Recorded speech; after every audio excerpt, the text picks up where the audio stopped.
Joining us now, former CIA director and MSNBC national security and intelligence analyst John Brennan.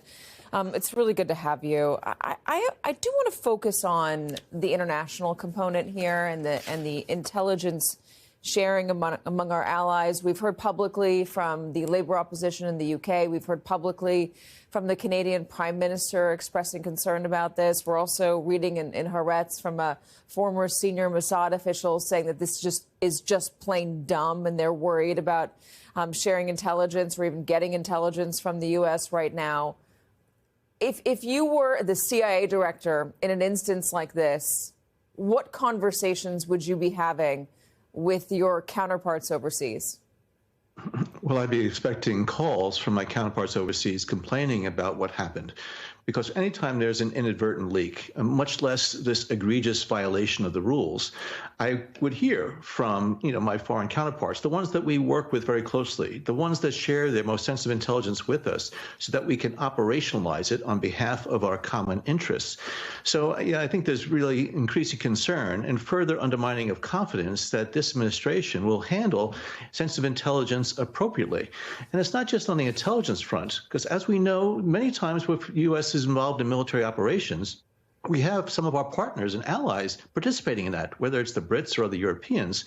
And so they must be wondering also whether or not their pilots, their military forces are going to be put in harm's way because of this careless attitude toward the handling of intelligence. So again, I think it would be understandable if maybe there was some type of operational exigency that really required there to be some type of communication in an unsecure manner.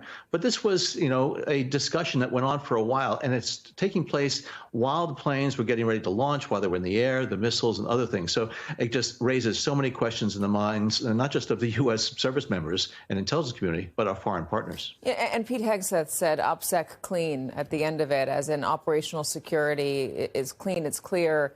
Obviously, it wasn't when Jeffrey Goldberg was on that very chain. If you were the CIA director and you were included on a signal message chain, I know it didn't exist when you were CIA director, but something of that like, would you have spoken up and said, hey, listen, we shouldn't be having this conversation here? I know John Ratcliffe has said that he didn't release any classified information on that chain. He's trying to absolve himself from any wrongdoing. But did he have a duty to speak up? Well, I think it's certainly there should have been questions raised when Mike Waltz informed the group that there was going to be this signal discussion at the principals level. He was the one who put together this communication chat forum. He was the one who sets the agenda. So it's the National Security Advisor who chairs the Principals Committee meeting, which this was a virtual committee meeting. And so there should have been questions raised from the very beginning. Well, wait a minute. This is a pending military operation. Why are we going to be doing this on signal? So it should have been redirected early on into classified systems and networks. So, this is something that, in my experience, we never would have done. Again, sometimes someone will pick up a phone because you have to convey some type of message to somebody, and the only way you have to do it is with some type of unclassified system, but you do it cryptically. You do it in a manner that's not going to reveal the operational details. And despite what Secretary Hegseth says, there were operational details included in that chat. Donald Trump is making a push for Greenland. We just saw J.D. Vance up there making the argument to Greenlanders that they need to separate themselves from Denmark and then voluntarily enter into a new partnership or a new stateship with the United States. I mean, they've changed their rhetoric on this. Donald Trump is saying we're just going to take it. J.D. Vance is now trying to claim it's going to be the Greenlanders' choice. Operationally, for national security, do we need Greenland?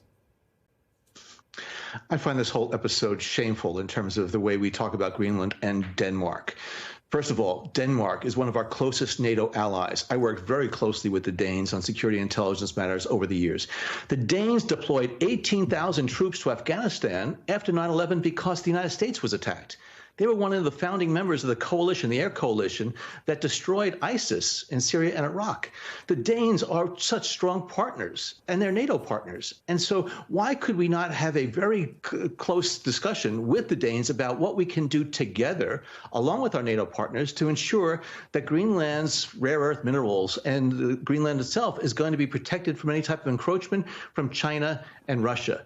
But the insulting attitude that they have toward Denmark a fellow NATO member and a close partner. I cannot understand why. We could achieve the security and defensive objectives that we want by working with the Danes and with the Greenlanders, not to say that we're going to ignore the sovereignty of Greenland and Denmark's role there and just basically take it. Again, I think people are just looking aghast. And when I talk with my European colleagues, they see that this United States, this America, is not the America that they looked up to for so many years. We were always considered sort of the big brother. Now we're seen as an adversary. John, clearly this administration has a hostile attitude toward Europe and toward our allies. Can you understand why they don't trust the world order that has been put in place since the Second World War? Why they might not believe in it any longer, which is clearly what they're saying? Donald Trump is trying to reset the global chessboard, and he wants to be as aggressive as possible in terms of enhancing the United States' economic, trade, and other types of interests globally. And he sees the European Union, quite frankly, as a competitor. That's why he's putting in these tariffs against, cars and other things.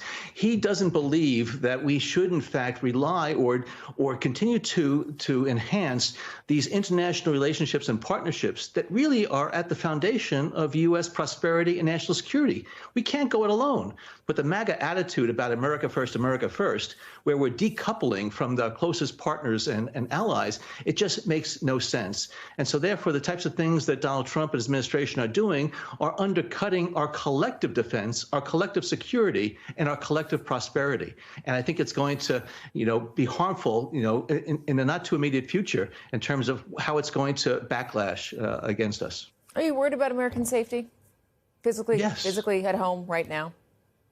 Yeah, well, first of all, we're polarized domestically, but also what is happening to U.S. departments and agencies, the institutions of the national or federal government, how they're being, hollowed out, how we're really, diminishing the capabilities of the U.S. government, the most powerful and the most important government globally. If we diminish ourselves domestically, we hurt our standing internationally. And the Russians and Chinese and other adversaries are going to take full advantage of that. They're going to enhance and increase their presence and influence around the globe. And it's going to diminish, again, our ability to rally others when we are in need of their support and assistance. So, the announcement today about dissolving USAID, an organization that really has been at the forefront of demonstrating America's commitment to global peace and security, again, it's just another signal that this administration is out of touch with what the reality of U.S. national security and prosperity really require. John Brennan, it's really great to have you. Thank you very much for joining us today. Thanks, Kate.